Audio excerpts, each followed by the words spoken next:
In this video I'm going to show how to return an Amazon order. First thing is to log on to your Amazon account. Towards the top right is Returns and Orders tab. Click on this tab. Next locate the item that you would like to return.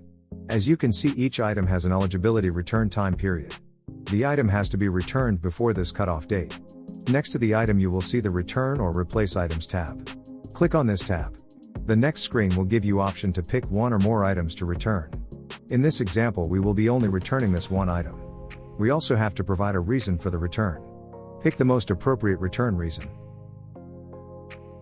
Fill in information in the comment section if it says required. In some cases this is optional. Click on Continue.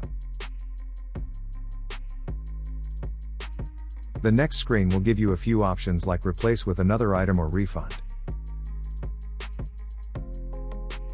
We will be selecting the refund to your Amazon account balance option. Click on Continue. At this point you will be provided multiple ways to return that item. There are more options available by clicking on this link. As you see, in most cases there is no charge and no box or label is needed. Pick the option that is most convenient for you. As an example, I'm going to pick the UPS Store drop-off option. The UPS Store will pack, label and ship the product. Just bring the item in its original packaging. Once we confirm this return, Amazon will email a QR code to ship the item. Just show the QR code to the UPS Store associate and they will take care of the rest. Click on Confirm your return to proceed.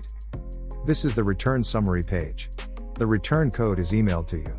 There is a clear deadline and the return should be done before that date. You can also download or view the return code. Simply take your return item. Show the return code on your mobile device to the UPS associate, who will scan the QR code, pack, and ship your return for free. Hope this video was helpful and check out our other Amazon videos.